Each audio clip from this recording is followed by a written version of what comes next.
Bakit pinarusahan ng Diyos ang Sodom at saka ang Gomora?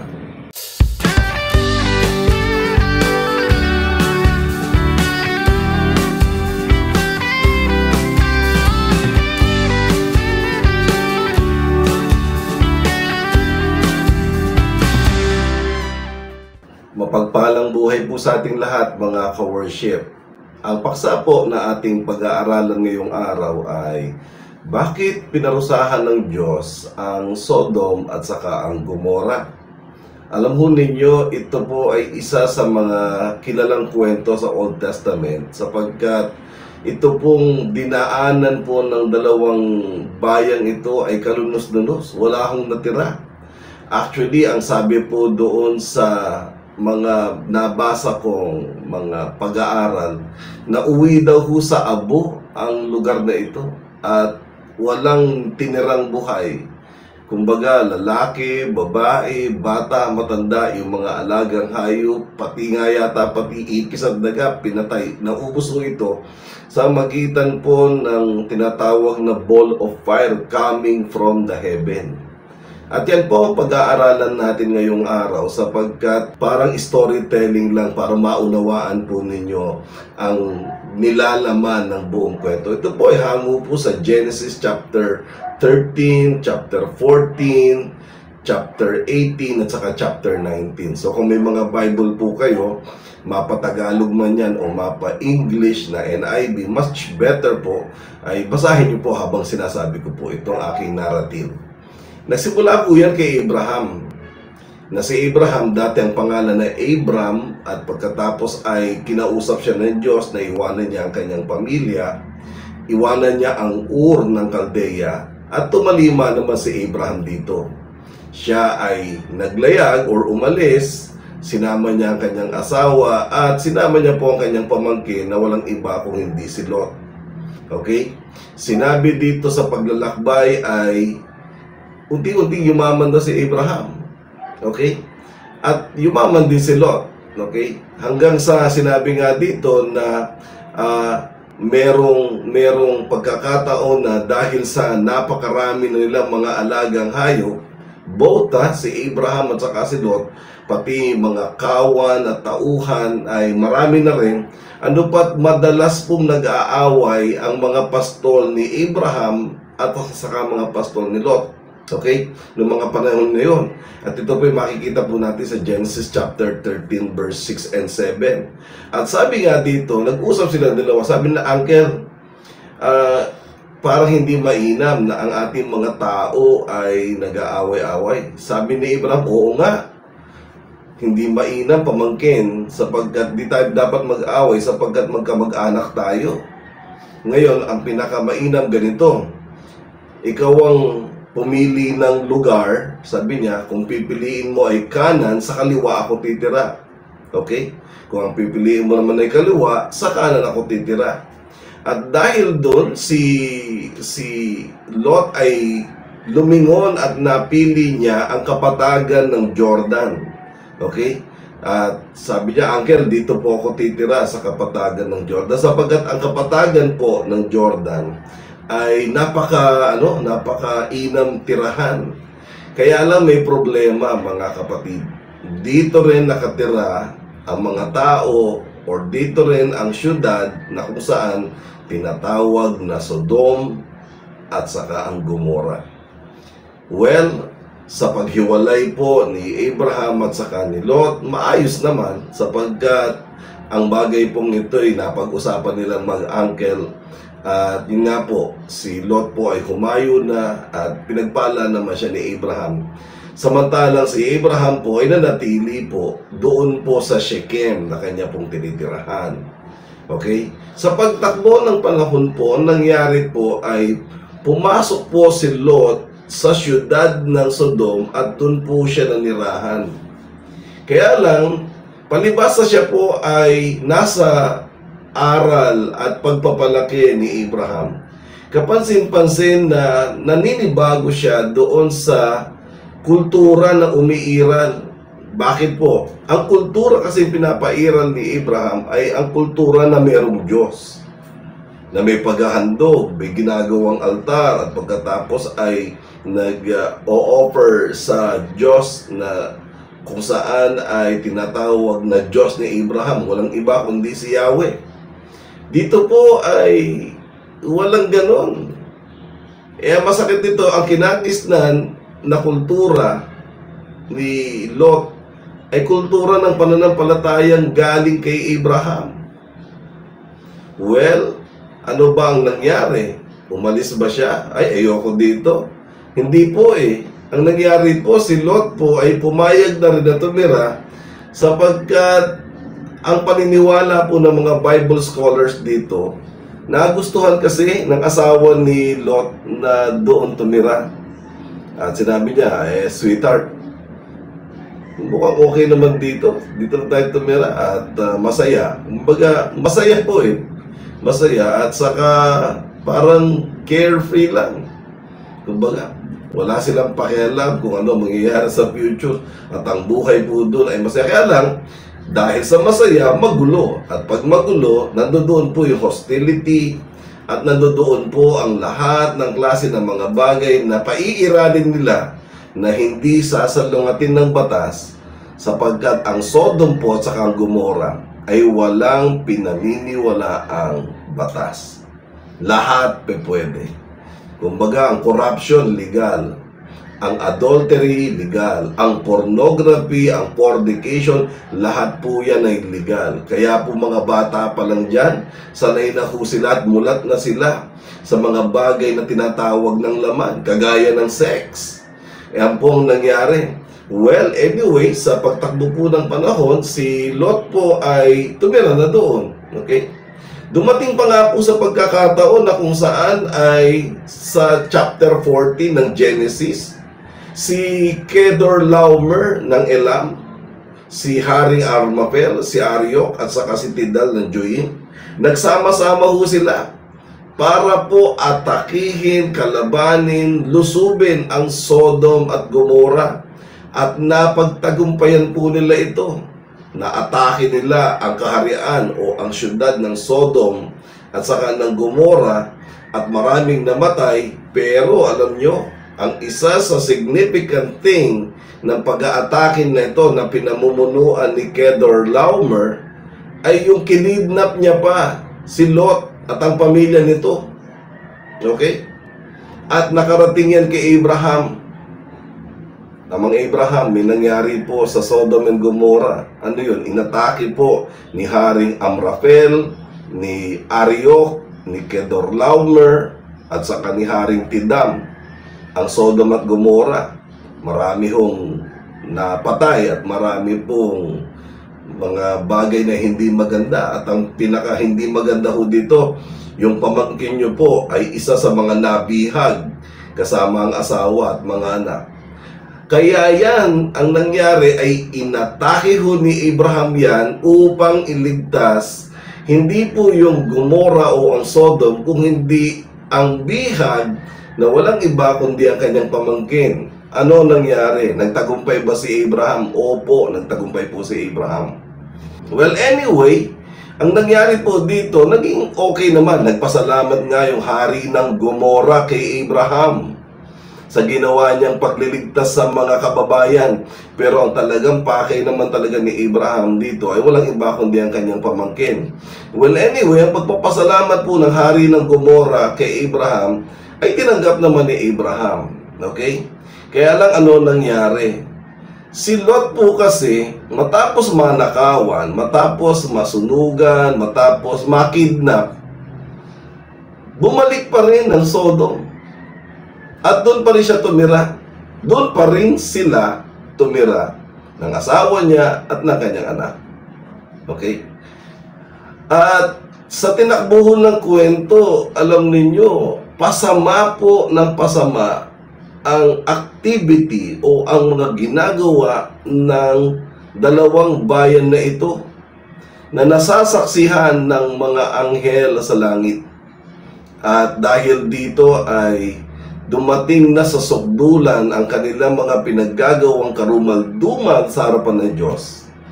Minabuti ng Diyos na magpababa ng anghel upang obserbahan at matyagan. At totoo nga, napatunayan nila na dito sa Sodom at Gomorrah, wala kang mapipiling marangal kahit isa. Kaya ang report at ang decision ng Diyos, tupukin ang Sodom at Gomorrah. Lumalabas dun sa kwentong yun ay sa Genesis chapter 18 po, ay bumaba po si Yahweh kasama ang dalawang anghel. Okay?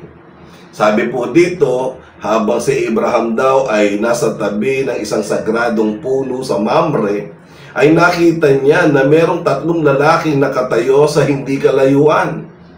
At nakilala niya kagad ang 3 lalaking ito at sinabi niya, mga Ginoo, kung kanyo pong mamarapatin ay kukuha po ako ng tubig na ipanghuhugas ko po sa inyong paa. Ipaghahanda ko po kayo ng makakain para lumakas po kayo bago kayo maglakbay ulit. At hayaan nyo po na paglingkuran ko kayo sapagkat ikagagala ko pong lubusan na kayo po ay nandito sa amin. Okay? Nagpasalamat at ang 3 at sila ay nagsabing, maraming salamat Abraham, ikaw ang masusunod. Okay?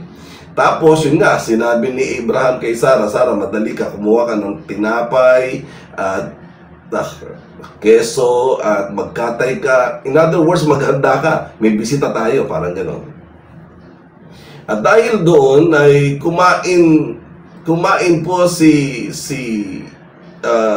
Yahweh dyan. Okay? Pero alam nyo, isa sa ikinikwento ni Jesus Christ na naging controversial sa New Testament ay yung salita at pangungusap na binitawan niya. Alam nyo, natuwa si Abraham nung makita niya ako. Binanggit yan ni Jesus. At nagalit ang mga Hudyo kay Jesus. Sabi niya, wala ka pang 100 taon, sasabihin mo, nakita mo na si Abraham. Okay? Tapos pinagtangkaang batuhin si Jesus dahil inaangkin niya, nakita niya si Abraham. Alam mo ninyo, kung tutuusin mga kapatid, ang kinukonek po ni Jesus na kwentong yun ay walang iba kung hindi ito. Itong pinag-uusapan natin. Na kung saan natuwa si Abraham at naganda si Abraham ng kanilang makakain. At dito nga po ay nagbitaw ng salita ang Diyos. Sabi niya, nasaan ang asawa mong si Sarah? Sabi niya, nandyan po sa likod ng tolda. Sabi niya, babalik ako sa 1 taon. Ganito rin panahon. At pagbalik ko, may anak na siya. Alam mo ninyo, natawa si Sarah eh. Natawa. Okay? Sa verse 12 po ng Genesis chapter 18, nagsabi rito, natawa si Sarah sapagkat nagwika siya sa kanyang sarili. Ngayong ako ay matanda na, pati na rin ang aking asawang si Abraham, masisiyahan pa ba kami sa pakikipagtalik? Ibig sabihin, yung sex mo na ginagawa ng mag-asawa ay sila matanda na, masisiyahan pa raw ba sila sa pag sila'y nag-sex? Okay, pambira ito kwento ito. Sa totoo lang, yan po yung talagang eksenang sinabi po dyan. Okay? Natawa si Sarah. Sabi niya, sa edad ko ito, mag-enjoy pa ba ako makipag-sex sa mister ko?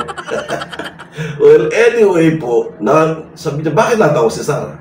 Sabi niya gano'n. Sabi niya, hindi po ako natawa. Tumawa ka. Sabi niya, bakit? Sabi niya, may imposible ba sa akin? Ayun. Well, ikat na ho natin ang kwentong ito. Pumunta na ho tayo sa tumayo na yung dalawang anghel at pinauna na ni Yahweh. Okay? Tapos sabi ng ganun ay, meron ba akong ililihim kay Abraham na siyang itinuturing kong kaibigan? Sabi niya, sapagkat pinili ko siya na magiging ama ng isang malaki at makapangyarihang bansa. So ikinuwento ni Yahweh ang kanyang pakay. At dito nagulantang si Abraham. At dito po pumasok yung tinatawag na bargain ni Abraham. Sabi niya, Panginoon, may sasabihin po ako or tanong kung papayagan mo. Sabi niya, sige yun. Sabi niya, sakali pong may 50 na mabubuting tao doon sa lungsod, wawasakin niyo po ba? Sabi niya, hindi na, alang-alang sa 50. Sabi niya, okay lang po ba magtanong ako ulit? Sabi niya, okay naman. So, sabi niya, paano po kung merong 4 na po? Sabi niya, hindi na, alang-alang sa 40, sa 40. Sabi niya, huwag ho kayong magagalit ko, ipagpapatuloy ko ang pagtatanong na ito. Sabi niya, sige niyo. Paano po kung may 30? Bumababa mula 50, 40, ngayon 30 na lang. Sabi niya, Abraham, alang-alang sa 30, hindi ko wawasakin ang bayan. Sabi niya, marahil maituring niyo ng kalabisan itong aking tanong. Paano po kung may 20? Sabi niya, alang-alang sa 20, hindi ko wawasakin ang bayan. Sabi niya, last na po. Paano kung merong 10? Imagine, from 50, binaba niya sa 10 at sinabi, Abraham, alang-alang sa 10, hindi ko parurusahan ang bayan ng Sodom and Gomorrah. Tumigil na ng pagtatanong si Abraham. At pagkatapos doon, ang mga anghel ay dumayo na. Si Yahweh po ay nawala. Okay? Dito makikita natin na alang-alang sa 10 righteous, pwedeng i-spare ng Diyos ang buong syudad. Ang totoo, kung binaba pa ni Abraham sa 5, baka pumayag pa eh.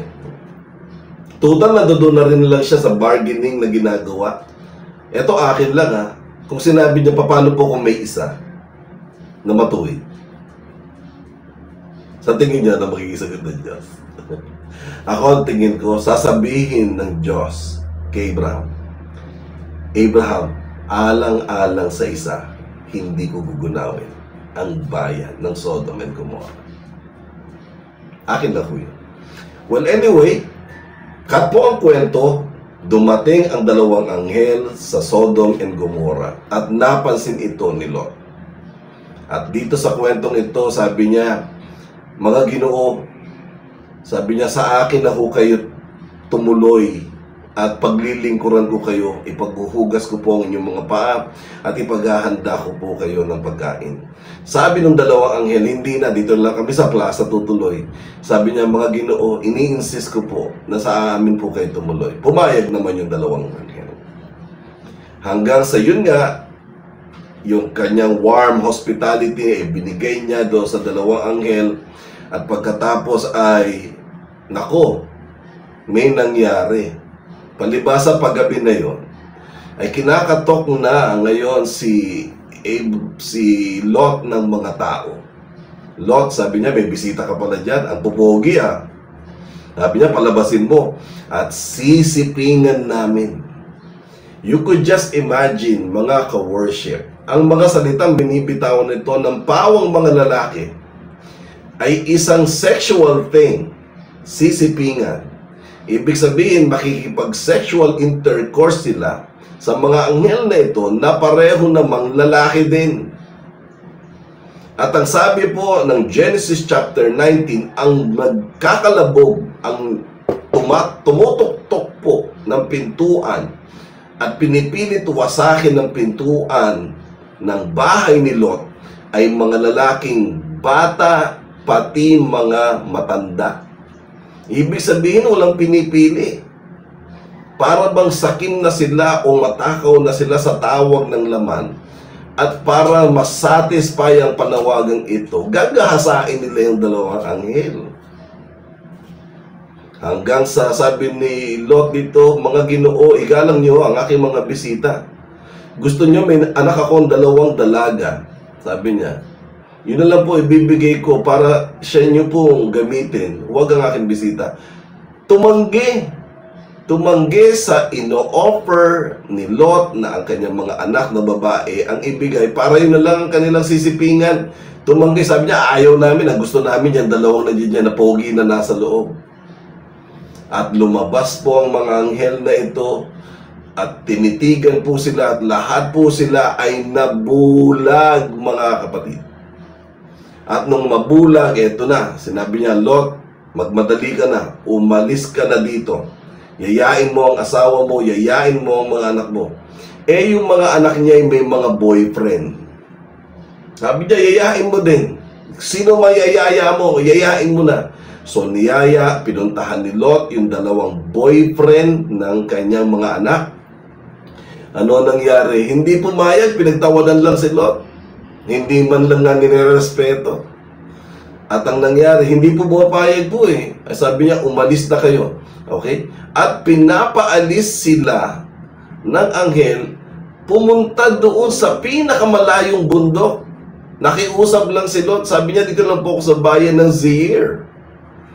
Sabi, kasi po, at least kahit pa paano, makakapagtago na po kami dito. O siya, sige, sabi niya. At ito na po ang nangyari. Yakag na po ni Lot ang kanyang asawa at ang dalawang anak at papalayo. Sabi niya, magbadali kayo, umalis na kayo dito, alis na kayo.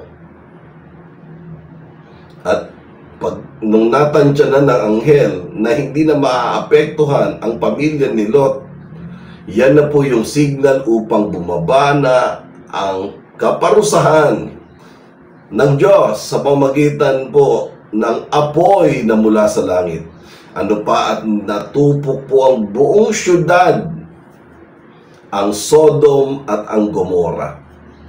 Alam mo ninyo nangyari? Hindi ho nakatiis ang asawa ni Lot at lumingon. Hindi lang lingon na parang curious lang kung ano nangyayari. Ang sabi ho ng Bible, siya po ay lumingon na parang gustong bumalik. At according sa napakaraming Bible scholar, siya po ay malungkot. So makikita niya, ang bayang ito ay tinutupok na ng apoy. Na para bang, ay naku, wag. Ayan. Ang nangyari po, sa paglingon ng asawa ni Lot na hindi binanggit ang pangalan, siya po ay namatay. Actually, siya po ay naging isang batong asin. Okay? Buti na nga lang at ang dalawang bata na anak ni Lot ay hindi lumingon. Kaya ang mag-aama po ay naligtas. At kita rin po ito ni Abraham sa malayo na ang bagay pong ito ay alam niya. Pero alam niya rin na si Lot ay naligtas. Okay? At pagkatapos po nun, humupa ang tensyon. Akala nung dalawang anak na babae ni Lot ay wala ng tao dahil tatatlo na lang sila. Sabi niya, paano yan ate? Tatlo na lang tayong tao dito. Hindi niya alam maraming mang tao, pati nga si Abraham buhay. Sabi niya, ganito gawin natin. Ang gagawin natin ay sisipingan natin si tatay. Okay? So lumalabas mga kapatid ay nilasing nila yung tatay nila or biniyaan nilang makatulog at pagkatapos doon, sinipingan ng panganay. Tapos na ako, sabi niya, o ikaw naman, yung pangalawang gabi, ganun din, sinipingan din ng pangalawa. You could just imagine, sinipingan po ng mga anak ni Lot, si Lot. Okay?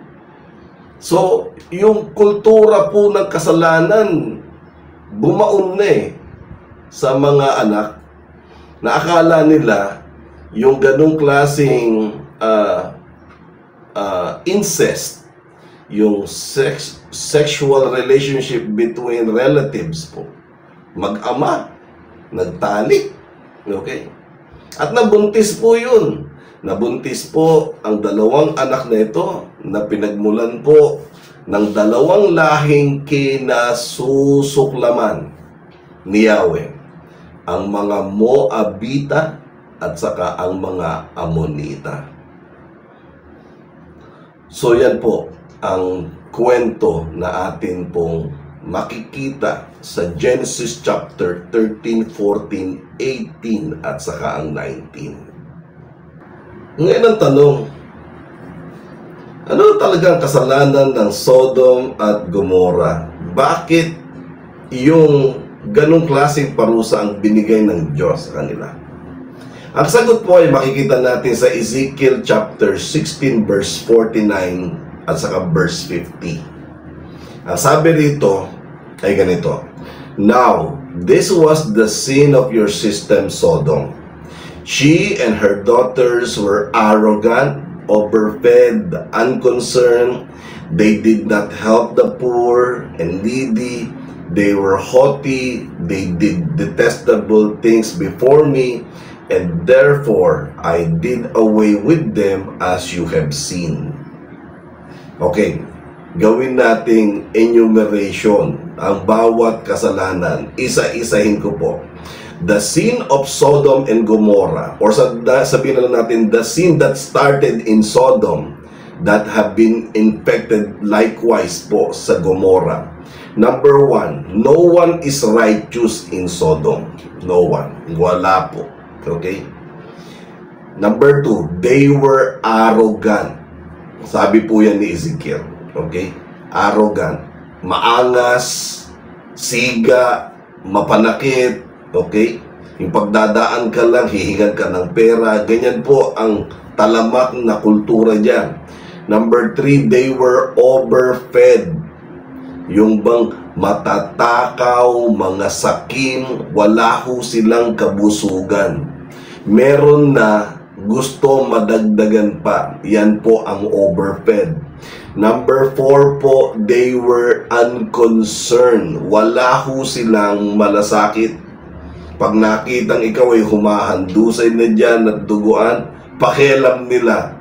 Ganyan kasama ang bayan. At baka nga, pag nakitang ikaw ay duguan, baka lalo ka pa nilang patayin. Kasi nga, they were unconcerned. And that will bring me to point number 5. Ang sabi rin po ng Ezekiel po dito, chapter 16, they never help the poor, they never help the needy. Hindi nila tinutulungan ang mga mahihirap, hindi nila tinutulungan ang mga nangangailangan. Yan ang mga tao dyan. And number 6 po, ang sabi rito, they were haughty. Ang haughty, ibig sabihin, tumitingin pa lang sila, mga mayayabang na. Okay?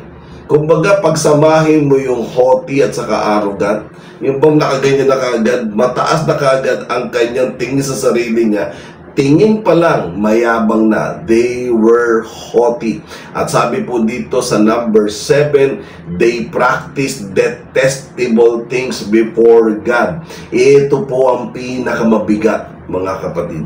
Yung salitang they practice detestable things before God.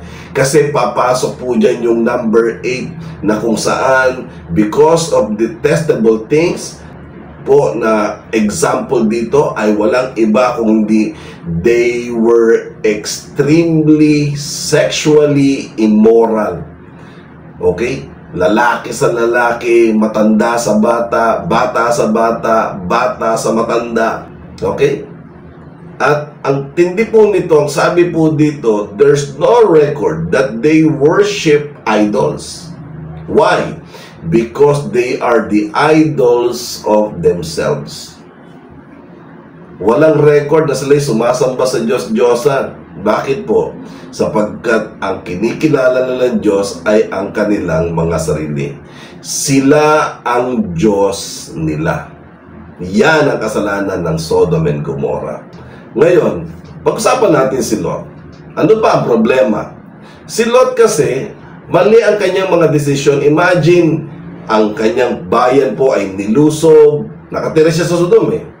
Tapos ninakawan, inubos ang ari-arian, tapos kinidnap pa sila. Buti na lang ni-rescue ni Abraham, di ba? At doon sa pag-rescue ni Abraham, magtataka ka, wala na nga siyang pera, galing siya doon sa pag-kidnap nila Kedorlaomer, pero bumalik pa rin siya sa Sodom. Niligtas ka ng hani Abraham, ba't di ka pa bumalik kay Abraham? Naintindihan niyo po ako? Ano nangyari? Lumalabas, mas pinipili na po ni Lot na siya po ay tumira na sa makasalanang bayan ng Sodom at Gomorrah kesa sa tumira sa angkel niyang matuwid na nabubuhay ng maayos sa harapan ng Diyos. Mali ang desisyon. Tuloy, bilang ama ng tahanan na merong maling impluwensya, ang asawa mali rin ang ginawa. Lumingon pa, naging batong asintuloy. Ang mga anak mali ang ginawa. Sinipingan ng tatay nila na nabuntis at nagkaanak ng 2 lalaki. Dito magmumula ang bayan ng Moab at saka ng Ammon. Ang mga Moabita at ang Ammonita, mga lahing kinasusuklaman ng Diyos. Alam mo ninyo, ano ang aral na matututunan natin sa kwentong ito? Mga ka-worship, mahirap walang Diyos. Ulitin ko, napakahirap ang walang Diyos. Pero, mahirap din ang may Diyos ka nga, mali naman. Diba?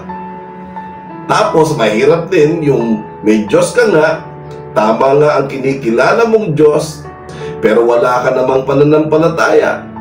Pag walang pananampalataya, walang pagsamba.